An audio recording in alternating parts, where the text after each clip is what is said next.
I was told a Bible study. And normally how I engage Bible study is that there's a conversation. And so along we would engage and you would respond. But then I don't want for it to be that we go off script. So what we will do, except maybe 1 and 2 points where I might ask a question, we will try as best as possible to save the questions for the end. So I will try as best. I normally keep time, and so I will try to have the presentation to be somewhere about 40 minutes to an hour thereabouts. Did not necessarily time the script, but my estimation about 40 minutes to an hour, and then we will allow maybe about 20 minutes to 30 minutes for questions. And so, as I did share the disclaimer that I am not an expert, so even with the questions that there more or less will be several questions that I will have to refer, and I will not be able to probably give an effective answer. But nevertheless, we will have a conversation, and I'm more a facilitator at this point. Okay, so the theme or topic before us is the dangers of cult and occultism. And right there in this theme, we can see there are assumptions. I will not necessarily say that these assumptions, they are biases, but nevertheless, they are assumptions. And the first assumption is that these practices, they are dangerous. They are dangerous. So we already assume that they are dangerous, where cult and occultism means. And so what we'll be doing in this presentation, we'll try to clarify between the two terms, cult and occultism. And in the conversation with Deacon Michael, I did say that these are two terms which are easily confused and may not necessarily mean the same, one and the same thing, right? They are somewhat related, but not necessarily one and the same, right? So we will try to differentiate as we go along. Okay, so there is a case before us, a case which the moderator make reference to. That's the infamous case in Montego Bay, right? And that's the case of the very prestigious church and the very, I want to say, elite servant. You notice I said church? See how easily confused he is? But we'll come back to that in a while. Is it church or is it cult? We'll come back to that point. So, but that group in Montego Bay was led by the leader, His Excellency Kevin Smith. That's the name, right? Kevin Smith.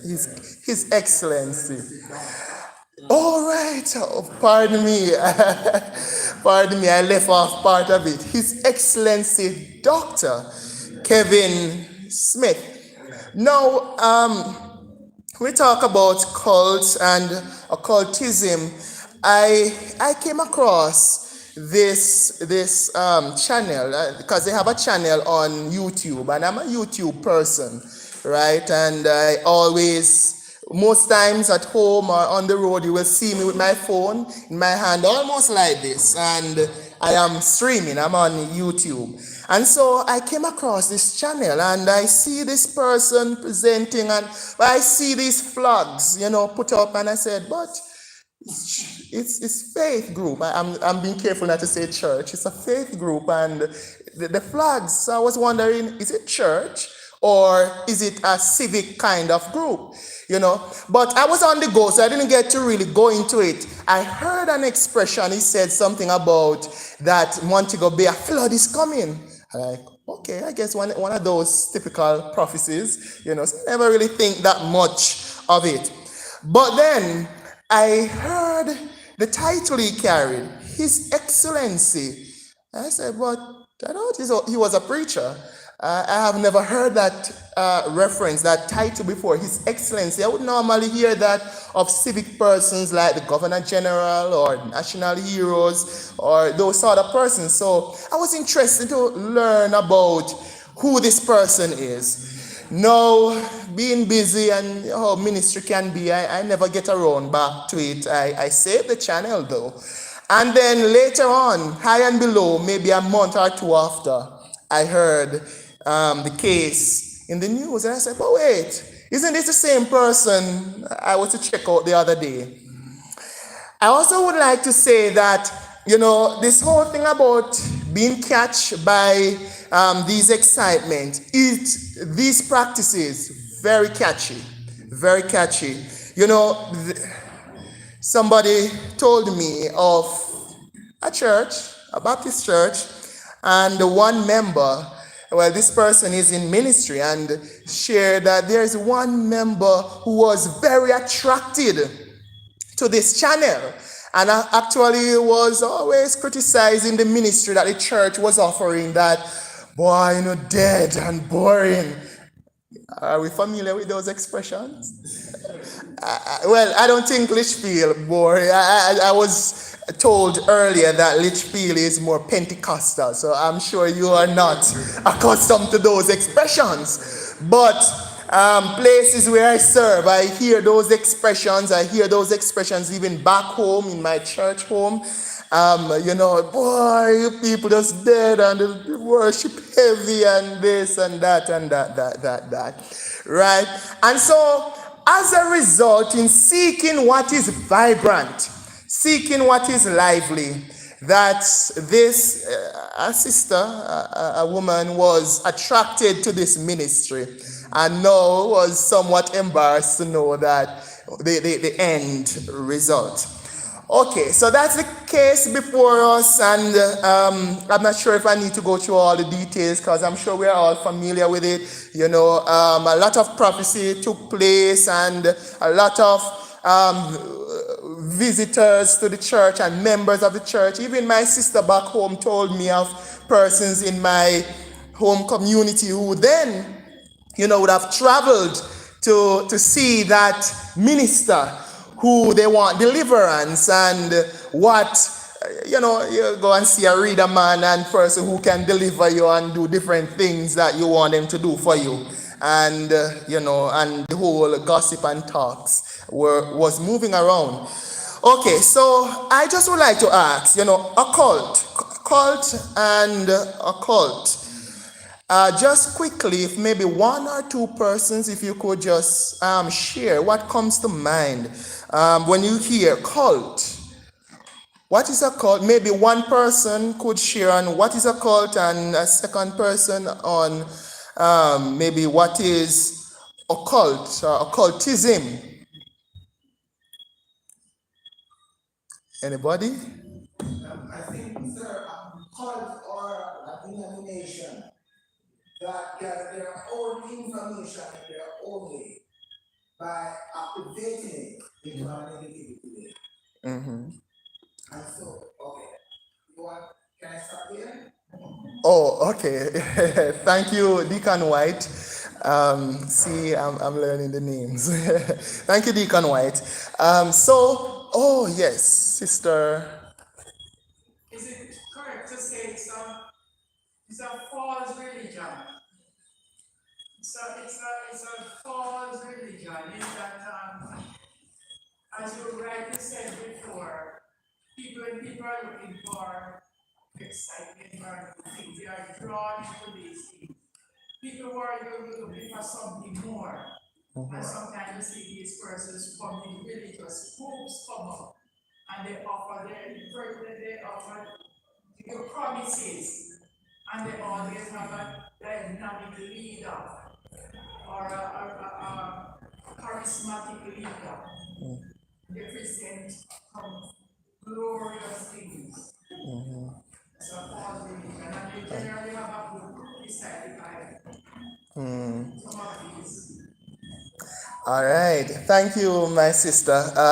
Well said. So, in both persons' remarks, you could hear certain terms and expressions coming out. We heard one being negativity, negative ideas, ideologies, and the other one we note from the sister's own is false religion. We heard about fancy. What is fancy? And we heard about promises, right? Promises and the excitement which comes with it. All interesting terms which we will come across in this presentation.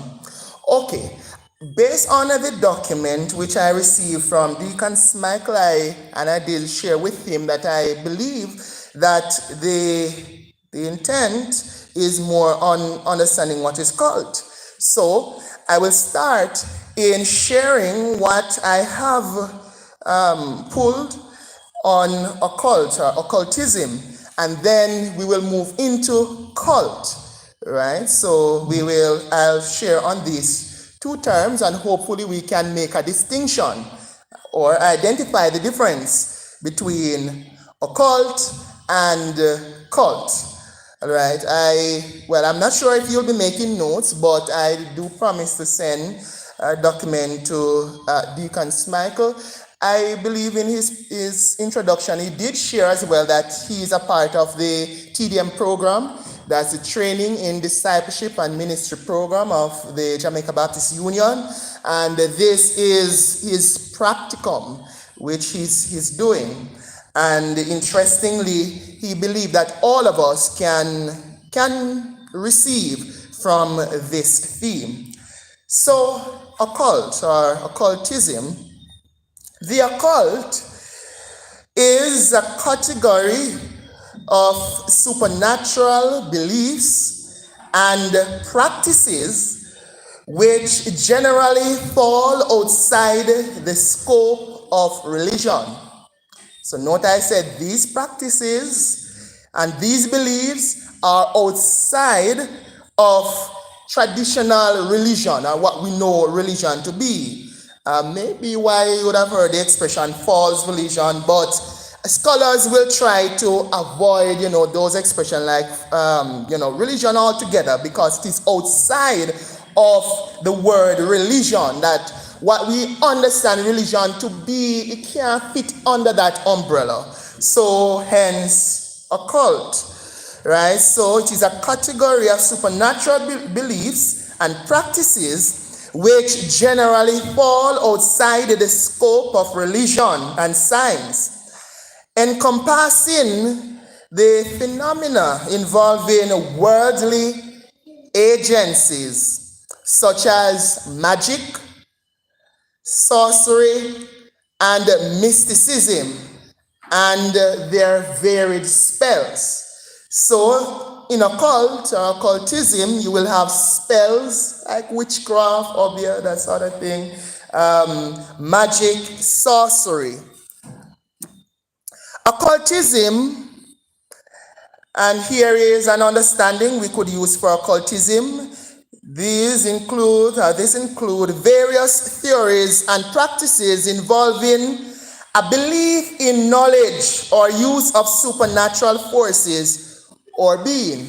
Supernatural forces or being. So such beliefs and practices, principally magical or divination, have occurred in all human societies, meaning that when we talk about occultism, we're not talking about something that is only in one society, one nation. And I'm being careful here because whenever we see certain practices, we probably want to label it with certain groups, maybe to say, oh, it's African practice, or no, it is in all societies, different forms. As a matter of fact, if you label these to be African, I'm sure cultural ambassadors, they will find this as an insult to African culture, right? So I'm saying this to say that it is in every society in some way, shape, or form. You go North America, I'm sure you will find practices of the occult, spiritual practices, divination, and you can read up. Maybe they call it horoscope and different persons, but it comes in some way, shape, or form. So we don't want to stigmatize it to any particular race or nation. Okay, so such beliefs and practices, they are principally magical or divination, and they occur in all human societies throughout history, with variations both in their nature and in the attitude of societies toward them. In the West, though, the term occultism has acquired intellectually and morally negative overtones.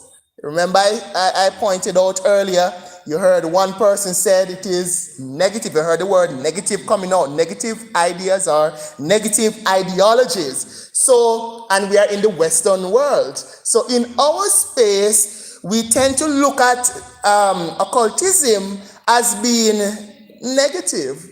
But in some other cultures, in some other societies, it is the norm. Just as, persons even in maybe our parish and our country would go to get read up. And it's quite okay. And I tell you that these persons who go for read up, that they may even be Baptists too. Persons who celebrate at the Lord's Supper. And they go maybe because, boy, I go to the altar so often and boy, I think I need a little touch up. I need a little wash off. So I did a read up, man. So we hear about this good person. And I tell you, if you go to like UE and colleges and so forth, they'll tell you that, in fact, the Obeah man is a good person. Yes. If you go back to African practices, he's actually a good person. Yes. It's that maybe in some religious groups that we demonize them and see them as evil. Yes. But if you really look at how the Obeah man practice, he's actually helping persons. Yes. So at least what it ought to be in the original sense. That the person who go to the Obeah man, why the person go to the Obeah man? Got to get healing. Yes, is healing a bad thing? No, sir. No. And they go to get what? Deliverance. He said that all the time. They say sometimes they go keep down somebody. But then again, scholars will say that, when they go, the whole talk about keep down person and so forth, they go to get justice. Yes. They go to get justice because they can't get justice in the traditional system and society keep them down, so they go to get, and that's how they can get the justice. But all right, you realize the response already? That while some open-minded, that you have some say, no, don't go there far. That's how we often see it, and understandable because of how we are socialized. So I'm not here to justify. I don't want at the end of the day when the message reach back over Springard to say, boy, your pastor look like same go up your man. I am not here to advocate for any practice. I'm just presenting the information. You take it as for what it is. I mean, and this is one of the points we'll come to later, that when we reach cults, that's cults, and the reason why cults tend to strive so much is because people don't like to think for themselves. They want others, so they'll come to like session like this, and if you ask question, you ever hear the crickets then? Cling, cling, cling, sure. No, nobody responding, only to receive and what they are told. And so it's strive because what? Then the power is in the presenter's hand. The power is in the presenter's hand. So, but we'll come to that. I don't want to preempt that part. When we come to the section on cult, will speak more on that. So occult practices center on the ability of the practitioner. That's the person who is practicing these witchcraft or spells, if you may, that the practitioner is able to manipulate nature and law for his own benefit or for his client's benefits. Right? So, say again, even the Obeah man, in many cases, that the reader man or the Obeah man will use natural things, tell you which bush to get and, boil the bush and you put this in the bath water and da da da da da da da. Mind you, there are some who might use oils and other stuff, but then again, oil is natural, because it's extracted from plants and all. But anyway, I won't take in a scientific lecture here. But the point is that it is manipulating nature and do different stuff around, maybe jump over candle or sprinkle stuff around and things in nature. And I'm not telling you it doesn't work. It works. Because I've seen somebody back west who said once, because their neighbor was always interfering and said, I am going up to Mother X. Yes, sir. X. X for the name. I'm going up to Mother X and I tell you that shop I got locked down. And I tell you the next time I'm passing later that year, the shop lock, a very vibrant shop, and kill me dead. The person went to that mother. I mean, only Jesus can come and tell me that's not the case. But he swore that he's going to mother for those persons. And that shop was, very vibrant shop in a very central area, and it's like a ghost town, ghost town, right? So I have seen these, happen. I've lived in a community where I see practices, spiritual practices, So I'm not here to say I don't believe in that or it doesn't work. There is a very active world, spiritual world around us. All right. So occult practices center on the presumed ability of the practitioner to manipulate natural laws for his own or his client's benefit. And such practices tend to be regarded as evil only when they also involve the breaking of moral laws. I suppose where my sister come in that sometimes persons will go there for other reasons. So if you're going there now to probably keep down another person or to execute another person, terminate another person, then that would be trespassing on moral laws, morality having to do with wrong or rights. So that's where it is considered to be evil. Okay, so aspects of occultism that appear to be common to all human societies include divination, magic, and by the way, divination having to do with consulting the spirits. So you have a medium or a psychic, somebody who will have their crystal ball and they say the stuff and you see their eyes get spooky and all sort of stuff, and you hear some foreign voice and like, oh my child, and it is believed that the spirit has possessed them, whatever spirit that they have called upon.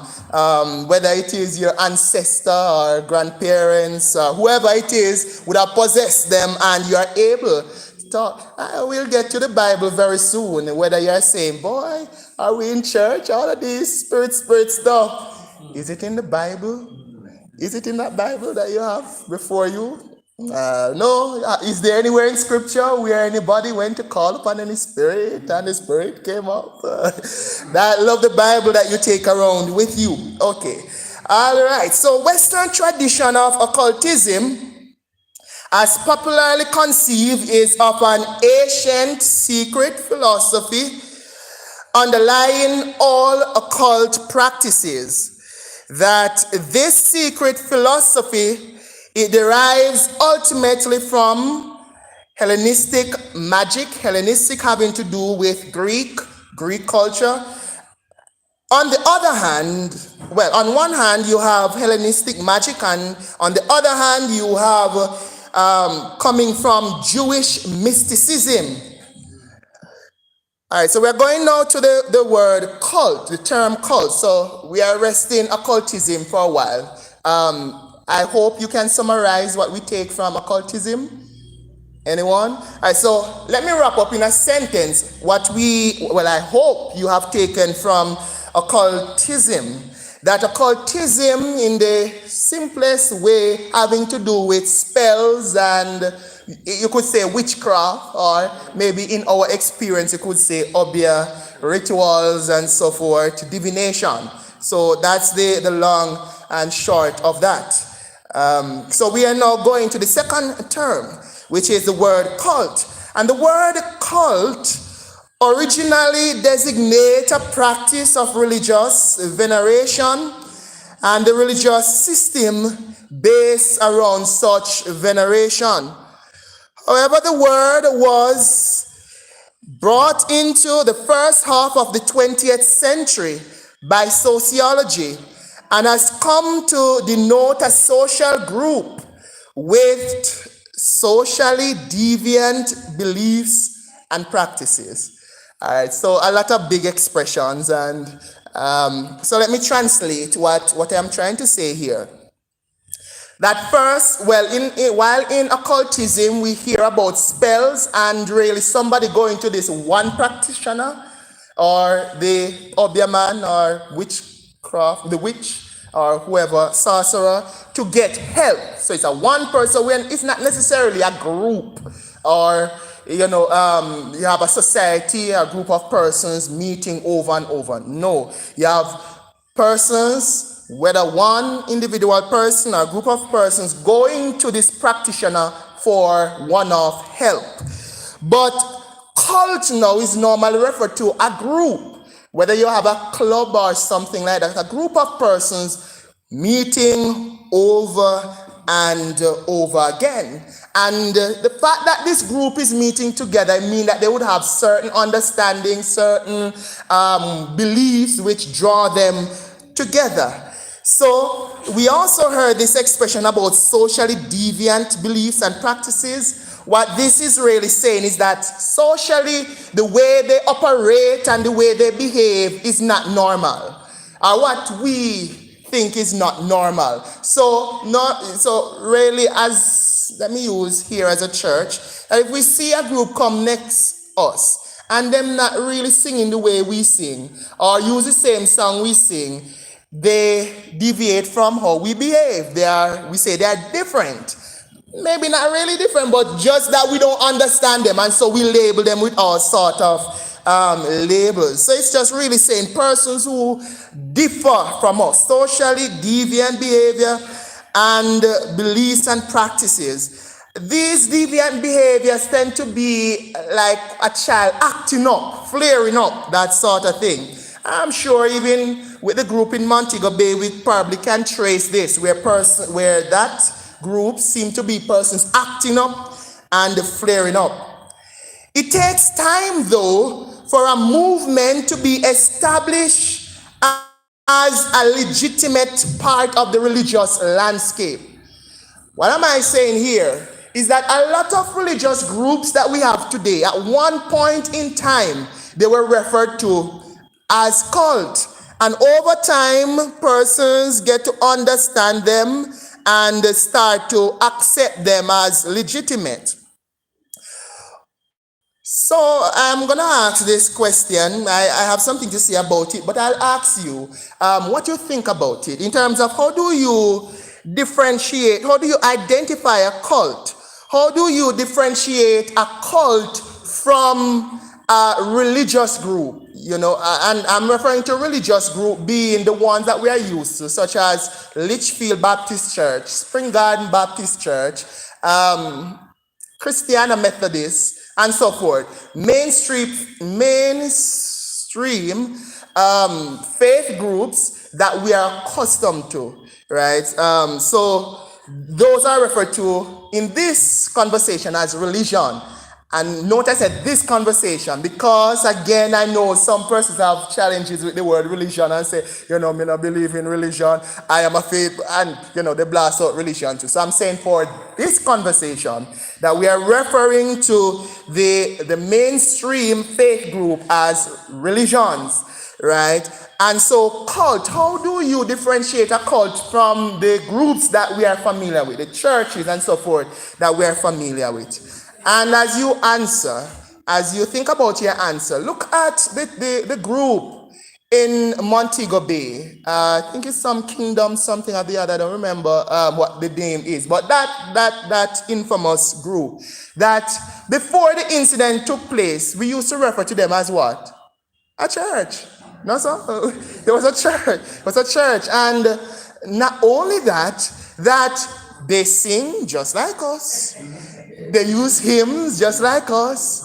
They sing, "Welcome, Holy Spirit," and all those songs that we sing, right? And they come to the altar, and they design just like us. You have the altar, you have the platform, and the pew, and all of that, just like us. So, what makes them different? What makes them different from us?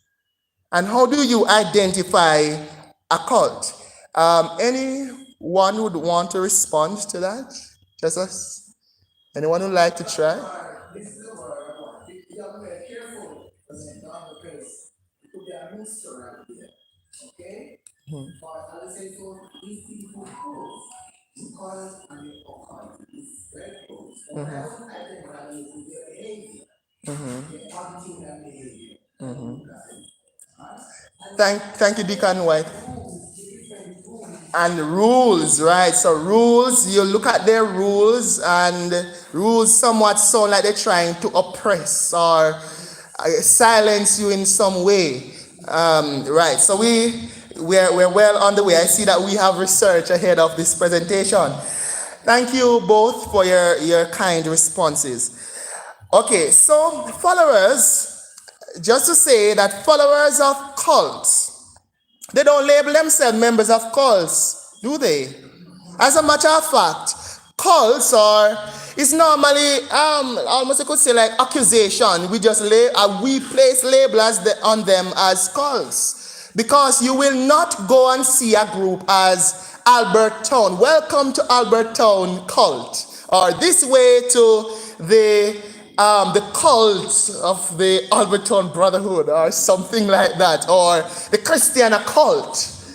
You would not see such a sign or such labels, official labels. So how then do you identify a group as cult? And these are members of cults, as I said, that they don't refer to themselves as cults. They see themselves as believers, even disciples, not as cult members. And they use the same language. As I say, what part, where your member there? They use the same language, similar language to us. So what makes them cult? And to say that it is families, or their families, or law enforcement, media, and other religious leaders who will look at them and say they are cults because maybe they are different from us, or so my uncle or my aunt always going down to this place, and we said, I don't know the cult there, she gone.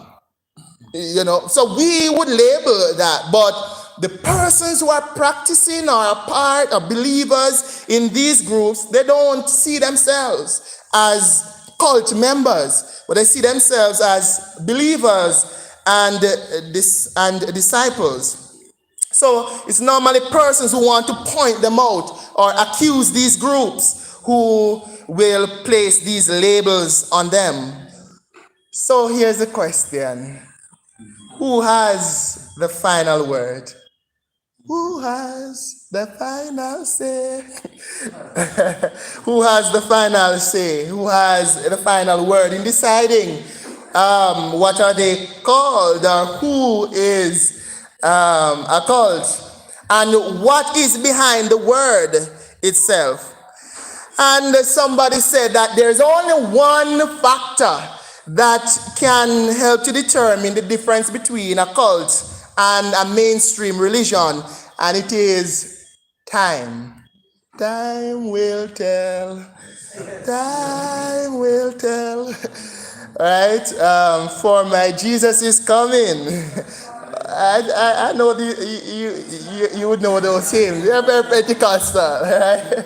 Yes, Deacon White. I think that line, I always tell people that they have come to me like this. The witnesses, those are witnesses, those are them as hot. You said it, sir. Because Yeah. I cannot see from my mind, but they can be indoctrinated and they do their own thing. He don't need them all myself. Yeah. You cannot. Yeah, that's very true, Deacon White. That's very true. We would look on that group, the Jehovah Witnesses, and we may place such a label on them, at least in the earlier days. And now you have persons more embracing them. But on the other hand, for the Jehovah Witnesses, they tend to label our groupings as cults. Right? Especially Sunday day persons. These cults are these religious cults they refer to us as. So you're on point, my brother. Very, very true right there. Just to say, I'm not sure if you're familiar with the Mormon groups. That's a group which in the early stage they refer to them as cults, because they have deviant behavior and practices from what we accept, even to the point that the leader of the Mormon group, was lynched, in terms of hanged. Lynch, the word lynch means hung. Like Paul Bogle was hung, executed, because they believe that he was evil. That's the extreme. And now you have where millions of persons, over 14 million Mormon members worldwide presently. So cults, well, a point here to note is that cults seem to be preoccupied, as in caught up, with matters surrounding end time. Right? End time events. Right? And so if you realize, this group in Montego Bay, what was the center of their operation? End time teaching. You remember that the end is coming and you must get on the ark, and the flood is coming. End time. Right? And maybe they even teach about the rapture as well. You know, I heard one presenter share that maybe some person, they're talking about going to another land. But one thing that these persons didn't reason out is that in order to go to that other land, you have to die. No, so that in order to get in the sweet by and by, you have to first die. But I guess nobody had to reason that part out. That if you are going over on another land on the ark, that some death must involve somewhere, somehow. But end time, talking about end time, and we might look at it a particular way, but it's very catchy, because persons are caught up about end time. I mean, when I came to Spring Garden Circuit, this parish, that in Bible study, the first topic that comes is what? Revelation.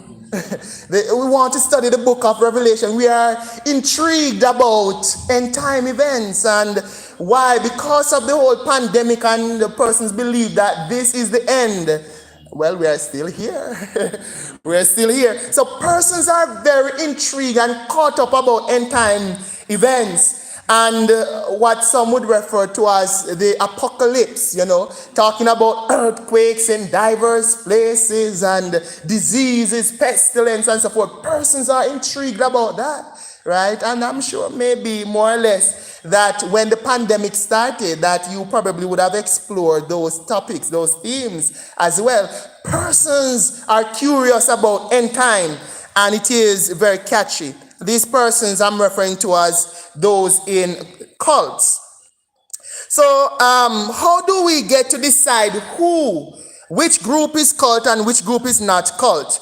Sometimes country, as in the state, determines whether a group is a cult and is not part of popular culture, right? I have example of persons, like even there was a Chinese religion which was labeled by the Chinese government that they are cult. In the US, though, on the other hand, in the US, it is religious leaders and mainstream culture which will dictate and will label others, decide whether a group is a cult or not.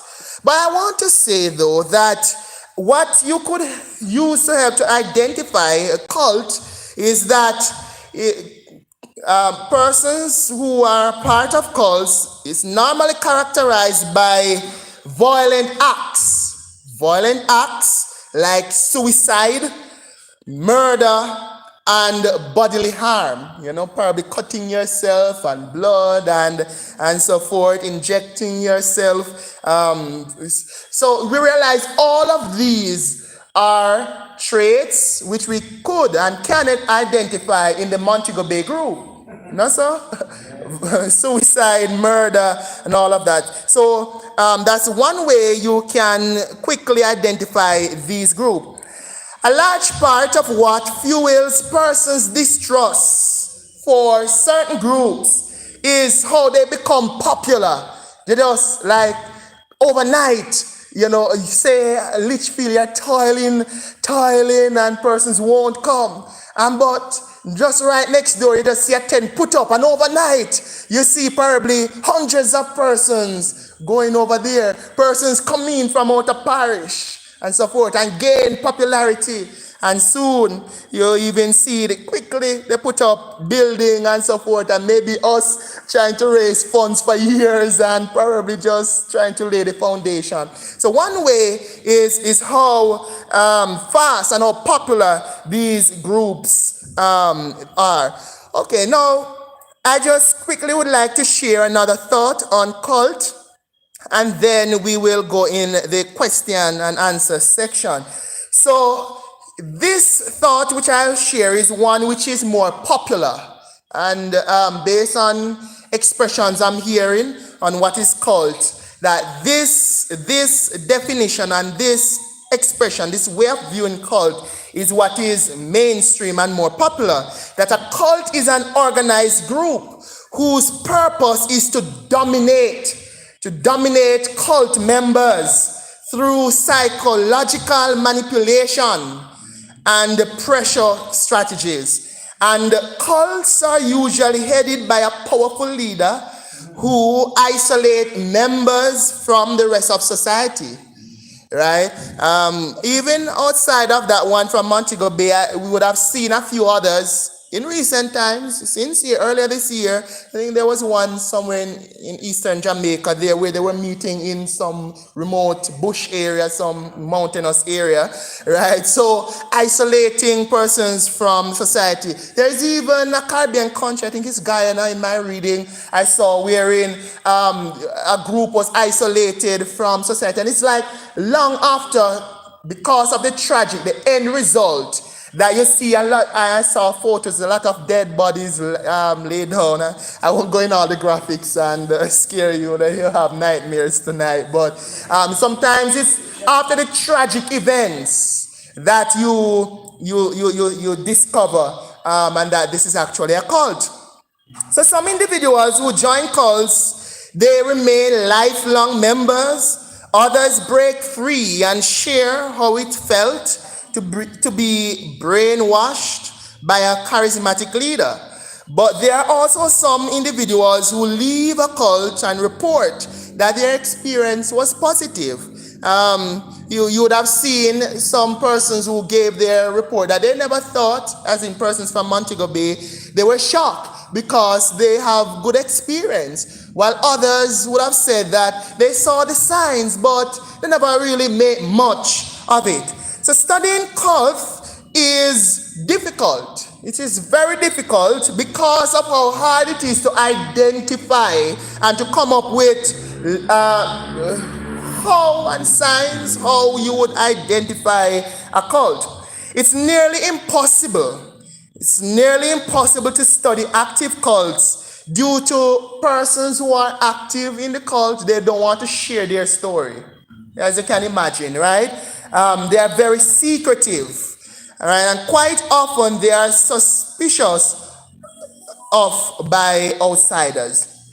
Consequently, cults are usually examined from the perspective of former members, but sometimes individuals are reluctant to talk about their experiences as cult members.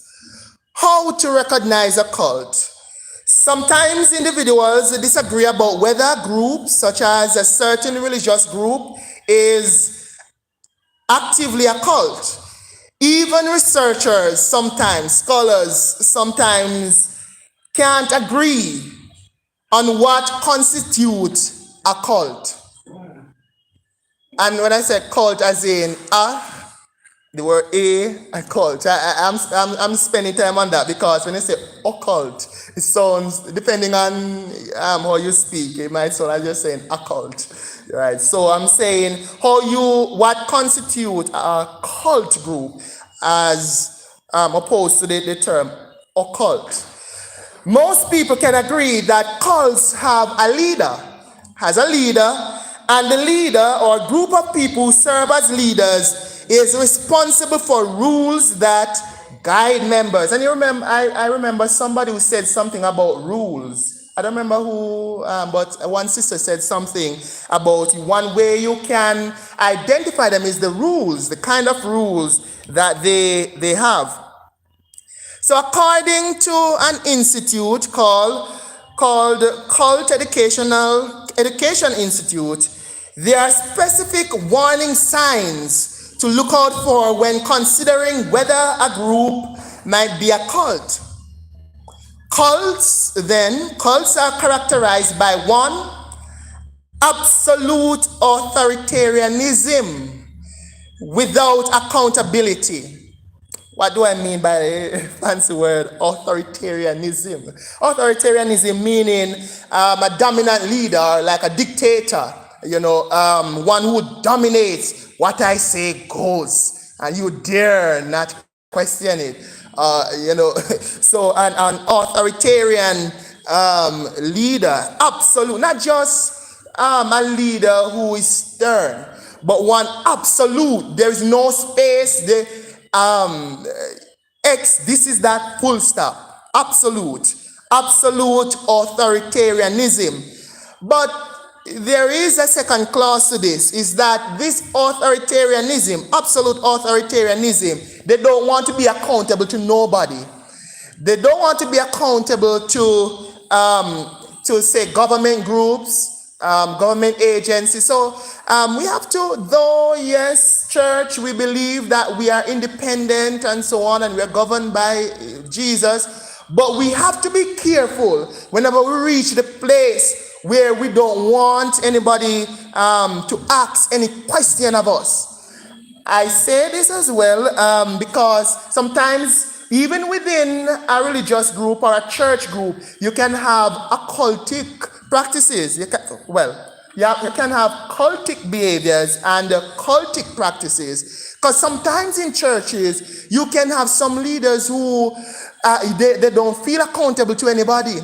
You have church council and they don't come.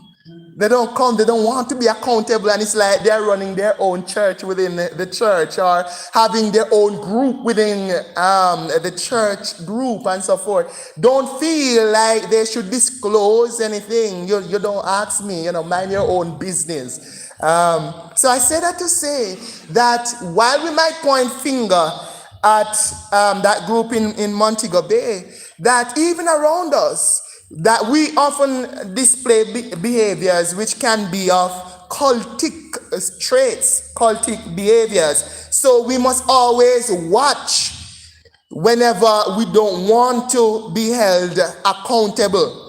Nobody should say anything to me. Deacon, if you ask no question, or maybe even a deacon don't think pastor must ask them any question, or a particular officer, don't touch that, right?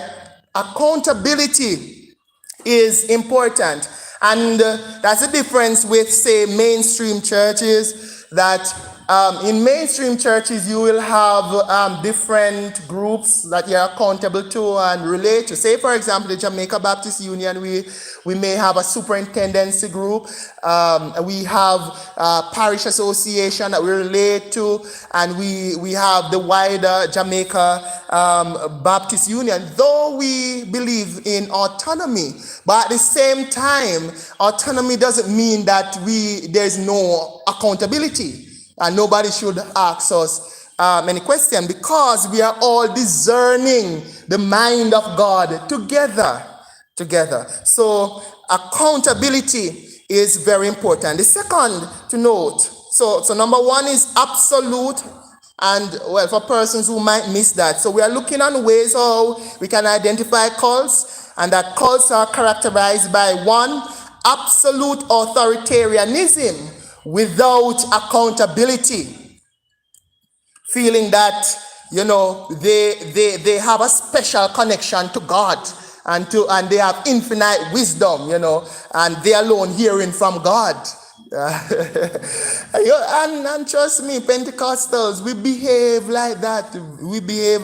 And feel so anointed. The Lord tell me to say that, and if one dare to differ, to try to be separate from that, they said, you're in darkness. And all sorts of that, and we label them, but you don't have the spirit, and you need to this, and yeah, we do that. Sometimes you step out, like almost stepping out of your body. Yeah, if you step away from the church group for a while, and listen to how some persons operate when they say they are under the anointing and they're running around and do their thing. Persons who believe that they have absolute claim on hearing from God. I say that over and over, especially Spring Garden Circuit. I said, I am very careful in using expressions like, the Lord tell me if he tell you this. That's too high, because I'm even afraid of if it may be some thoughts which might be Adrian's. And I end up saying, it's the Lord said we tell you this, and we speak in this absolute manner, because there is always that space wherein that little space there of, you probably could say, error, right? And we need others to help us to discern whether it is really of the Spirit. So watch those who think that they don't need to hear what you say or hear what the group say, because I'm me alone. And I can speak so passionately because almost everywhere I have been, from home church to ministry, there's always that one or few persons who believe that they are super spiritual and they are more anointed than everyone else. Okay, but anyway, running along, because I don't want to create any excitement. Hellish feel.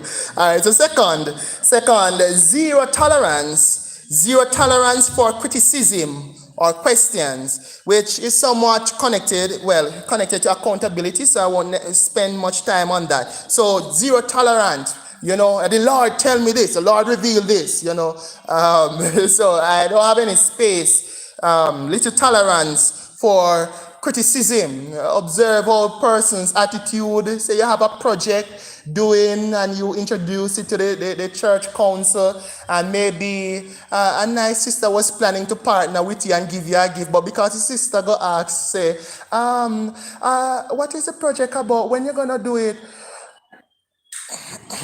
You see the attitude, and you start to shuffle up, and you didn't know that the poor sister was planning to give you a gift, but because nobody should really cramp my style. So zero tolerance for criticism and questions, and whenever that happens, we end up destroying lives.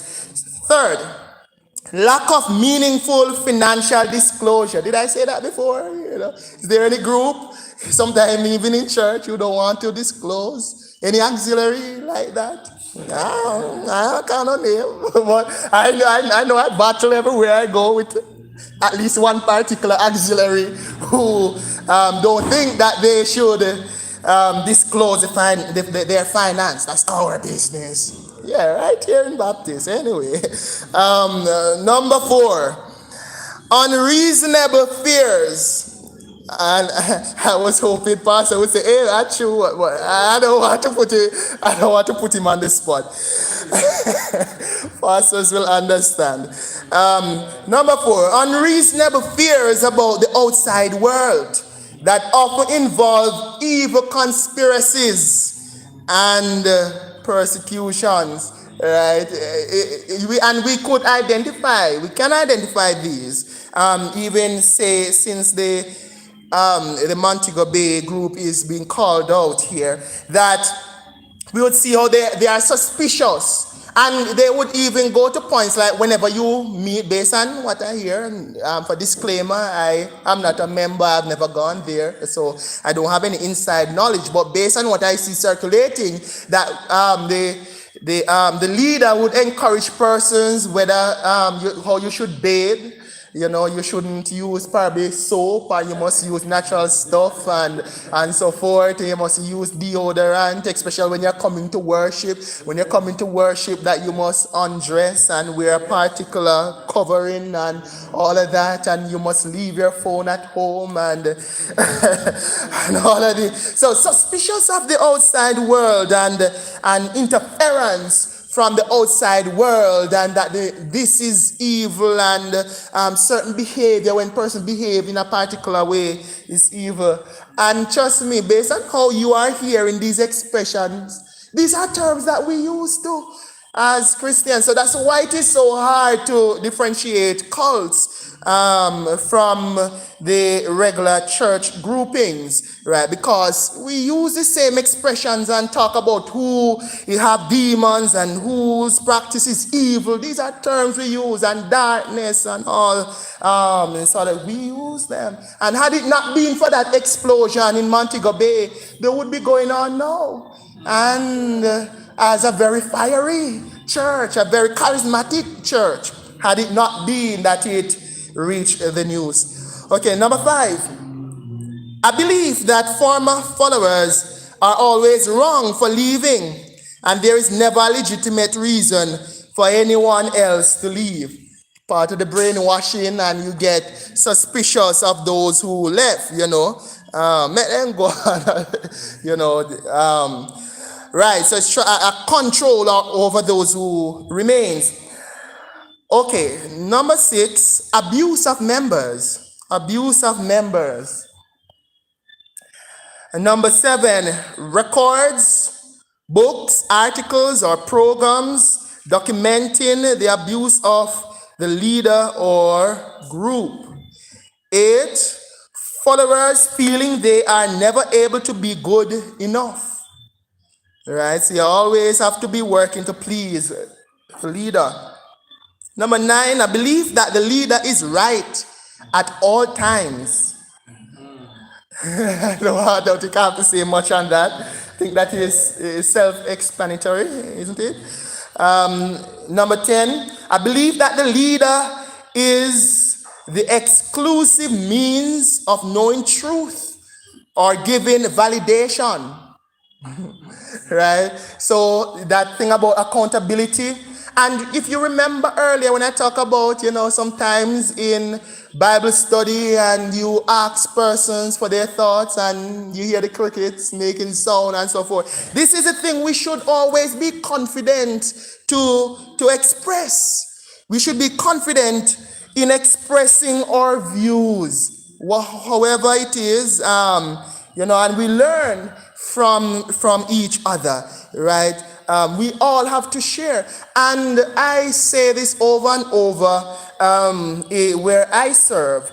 I started out in saying that in Bible study, there is no wrong or right.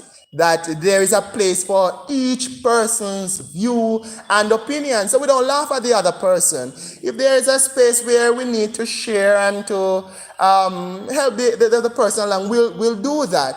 But we keep each view valid, and whenever one person might share an opinion, and even if I disagree, but I don't attack the other person. How dare you say that? And that is, don't speak like, no, it's a person's view. And I always say that over and over. The person share their view. You can respond not to the person, share your thought on it and how you see it, but not attack the other person, that sort of thing, right? So, I try to diffuse some of those heated moments like that. So, and it goes back to, and I'm borrowing here from one person who I heard presented on the same topic, as it relates to absolute truth and the leader, that how we are socialized and how we receive Christianity in our world, the Western world, is that it comes across as though leaders have absolute truth.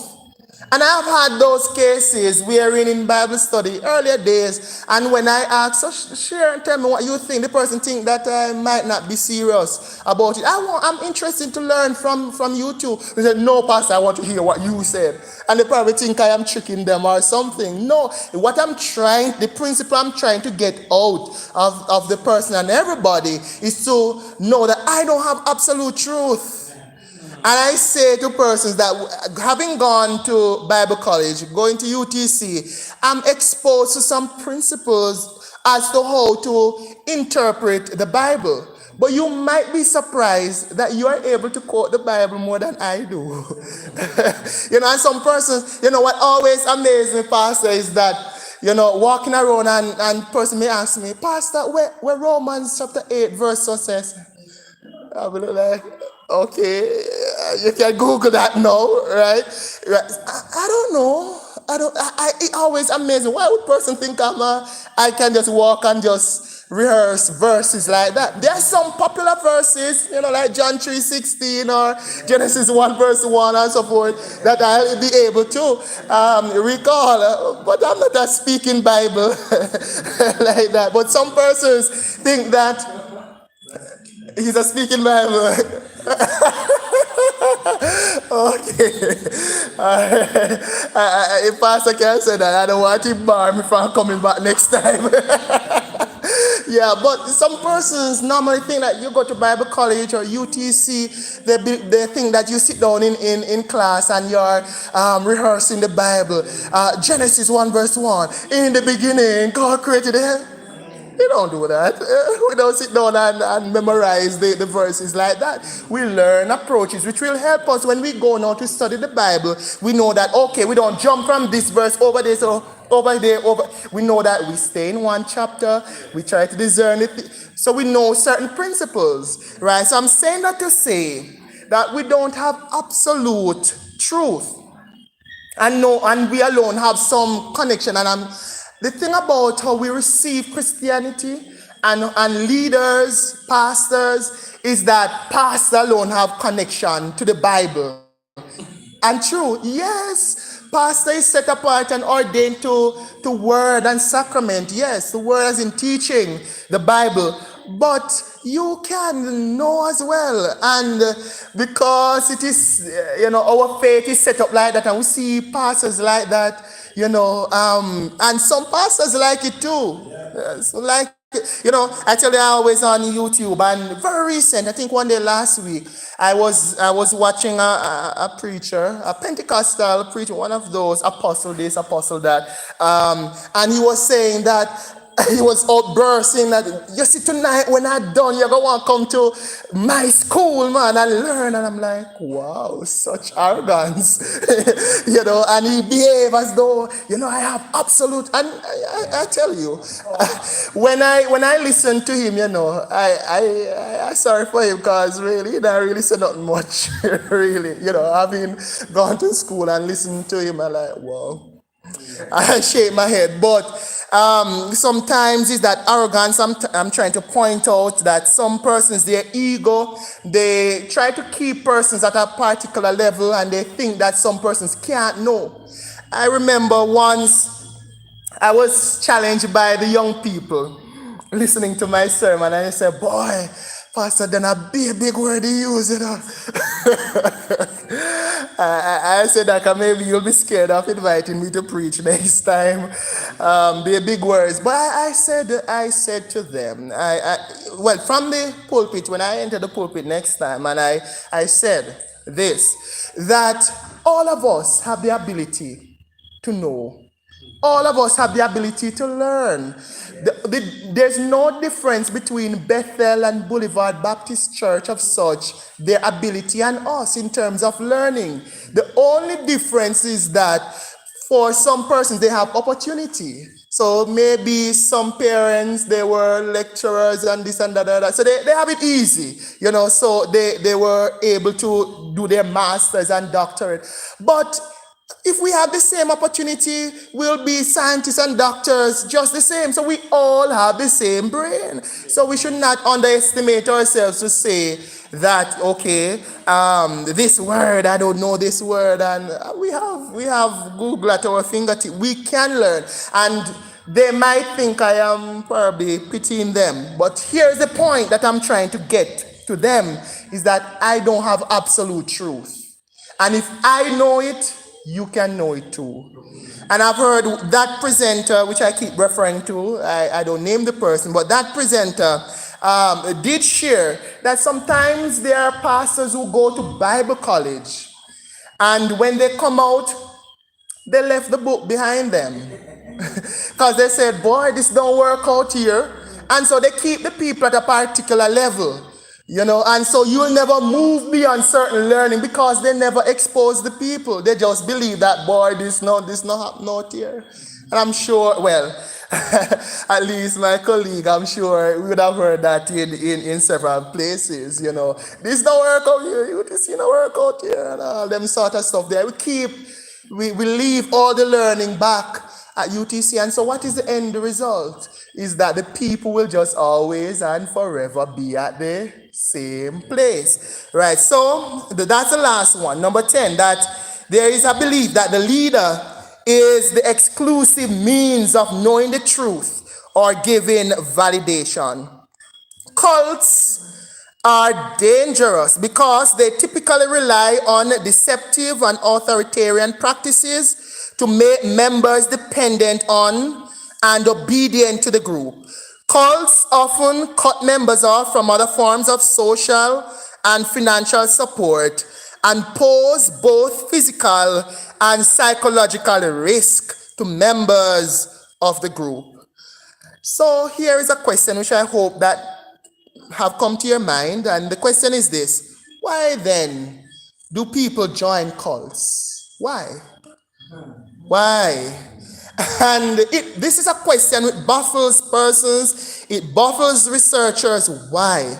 But here are at least three suggestions. And the first is that persons don't know why. They don't know that they are joining a cult.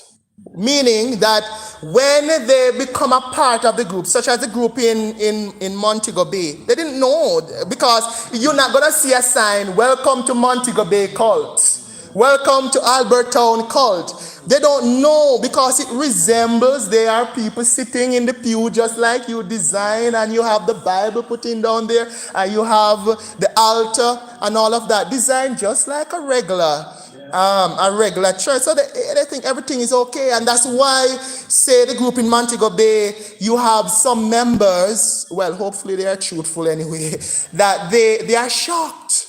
They are shocked that all of that happened, for they actually look up to that leader. So they don't know that they're actually joining a cult. And secondly, they have unresolved insecurities. And person might wonder that these persons may be illiterate and ignorant in joining the cult. But we must understand that they are very learned persons who are part of these cults. And I've heard that even the one in Montego Bay, you have lawyers who are part of these cults, and teachers, principals, very accomplished persons in society. So we shouldn't think that, okay, some grassroots persons, some persons who maybe their reading level is not all that and it's ignorance and so forth. It is because of some insecurity, some longing that they have, that they want to see, and maybe this leader fulfills this for them. I don't know, maybe macho or father-like, I don't know. There's some shortcoming, something, some unresolved insecurity that they are longing for, and so they become apart.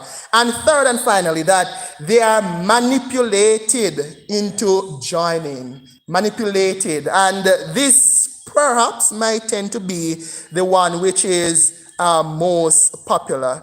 There are some suggestions of in the world, across the world, of some cults. Example, I will not necessarily present those at this time for time's sake. I will just share from a Jamaican example that I don't know if you have heard about Bedouardism in Augustown. You know, same thing about end time, and then persons sell all their lands. I mean, the older persons present here will probably have heard of Bedouard. Dip them in the healing pool, and he reached a point wherein he believed that he was gonna take off to heaven and so forth, and persons sell everything, and they took they took to Kingston. So there's this concern about end time and the world is coming to an end. There's this point which I almost forget is that these leaders and so forth, it don't just happen like that. Suddenly that you just become a part of it and you see this aggressive behavior. It happens over time. So it may start out simple, a simple expectation, and over time, this leader, this group gradually transforms and becomes something else. And that's what I've heard about the Montego Bay one, that it started off very simple, and then over time, it becomes something else. And so we always have to reflect on ourselves as church, how we behave, even some behaviors which might be aggressive, and how we see that. Okay, I did say, in closing, that, and you know, Baptist, you have to say closing about 10 times, right, Pastor? Yes. So there are 3 scriptures which I want to point you to. I did say I'll make some references to scripture. And the first being Acts chapter 8, verses 9 to 25. I had in mind was to read it, but that time is well spent. I won't bother to read it, but I'll just ask you to note them and in your personal time. So Acts 8, verses 9 to 25, having to do with Simon. Simon the sorcerer and coming and eventually believe. So Simon,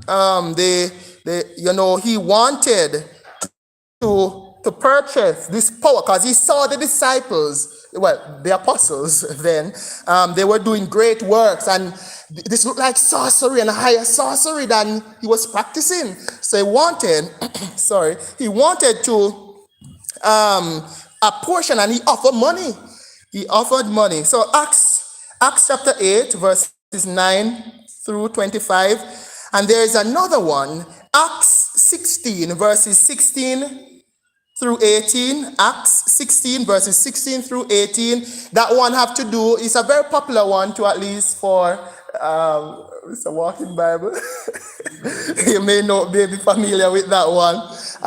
There was a young girl who, she brought her master's, a lot of money, wealthy, because she was a reader and she was able to read up and so forth, and so her masters would have collected a lot of money based on that. But we see that there was a spirit which possessed her, and I had in mind was that we would journey through assessing, the whole spiritual part, and that how the spiritual possession come about. But time failed me. Maybe there's need for a part 2, maybe with someone else. But I had in mind initially when I put this together that we would really explore, especially this young girl, and the apostle would have cast out the spirit, the evil spirit. So it was a spirit which caused this divination, and she been able to read up and so forth. And I'm sure we would be very excited about the whole possession, demon possession. And finally, 1 Samuel 28. 1 Samuel 28, that one having to do with Saul, who went to summon up the spirit of the prophet and all of that. We would have a conversation about that, but then again, time. So let me just repeat these three references: Acts chapter 8, verses 9 through 25. Acts chapter 16, verses 16 through 18, and 1 Samuel 28. So we can go through, we can read through these in our time, our own time, and we can make the connection. I don't know if this was recorded, so maybe you can review there and make the connections. Any quick questions before I hand over back to the moderator, or was I clear as mud? Yes, sir. So is there that the action between the cult and the cultism, are there is that different? Or you use the action to identify them? Thank you. And that's why I shared at the outset that there's a difference. I did call Deacon Smichael, and I asked him if he wanted to recheck the theme. He said that we would make the distinction here. I told him that it's two different words, kind of have similarities, but two different words. Let me just share again that cult is really a label. Nobody carries that. It's a label. It's a group, more like a group setting, like 50 persons, 100 persons. It's a group of persons. Occultism now is more about witchcraft.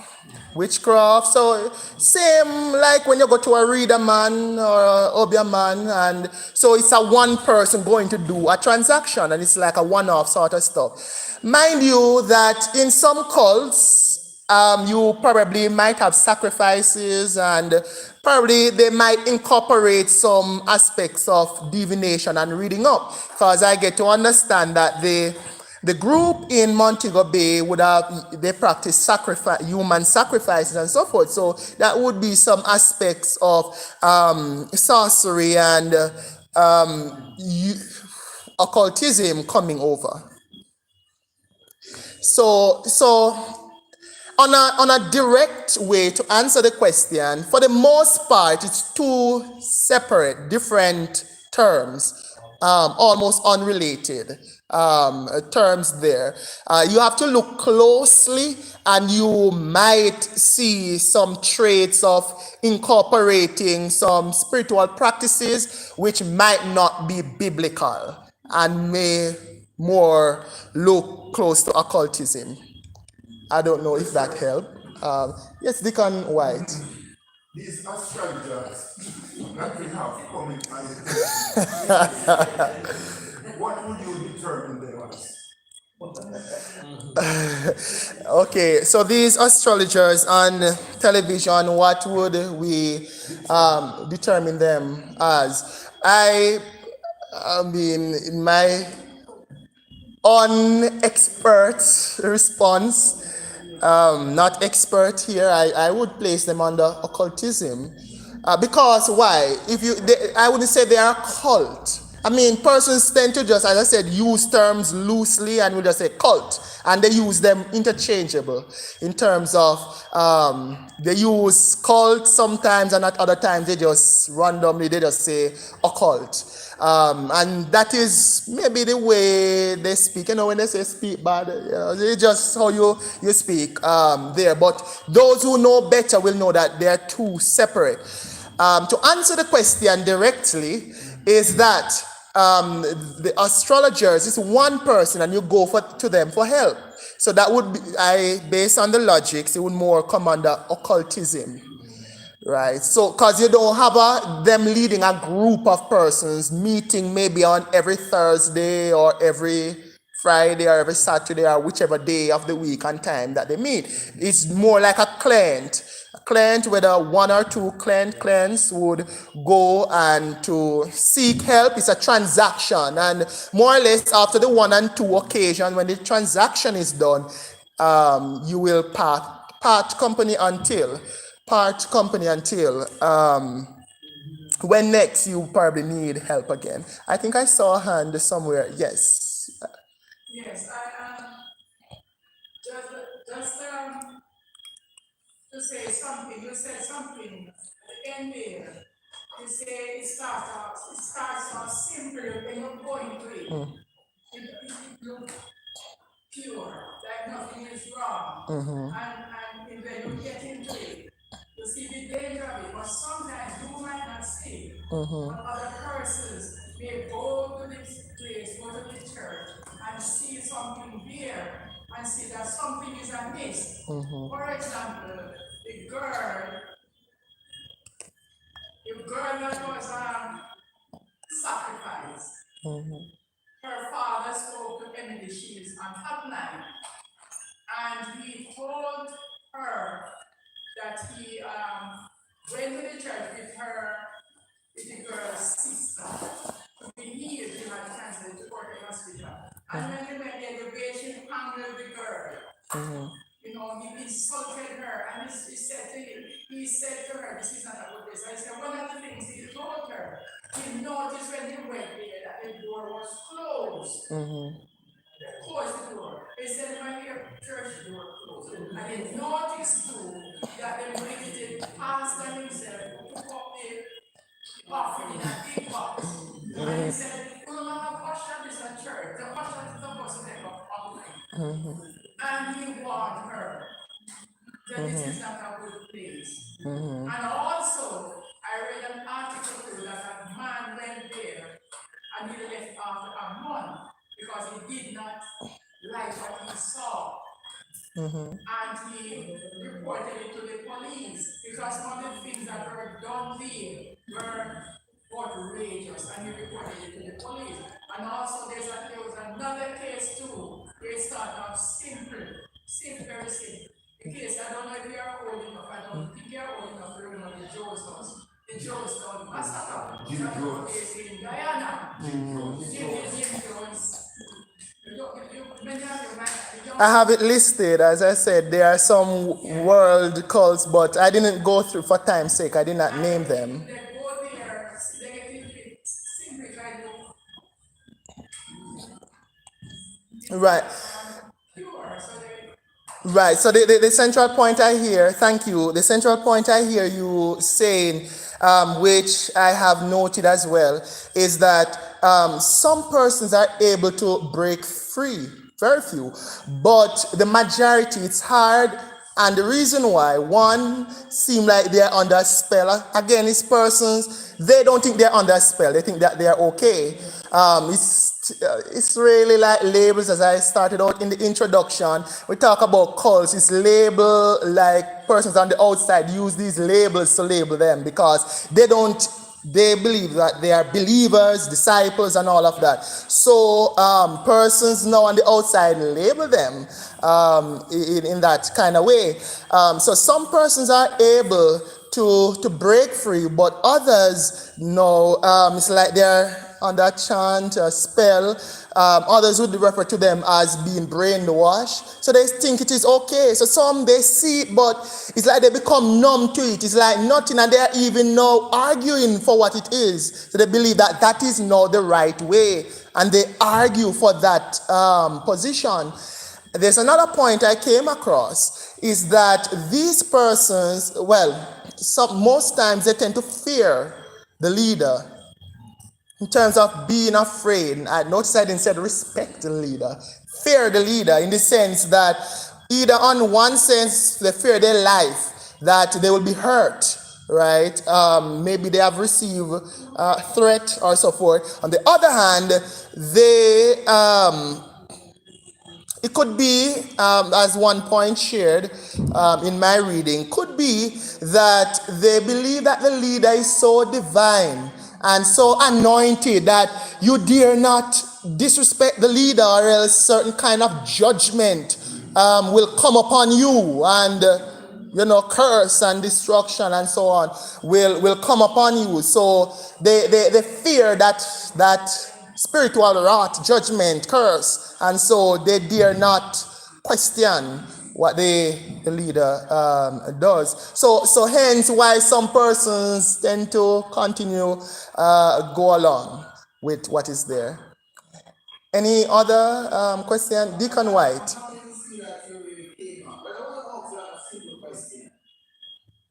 I heard about this kind of opportunity like this cross and those things. And I want to remind us that Jesus has got that same name too. You ever he was going through the same process? Yet when they were with Christ, he told them that one of you stop carefully and stop listening and after the devil. They were disciples.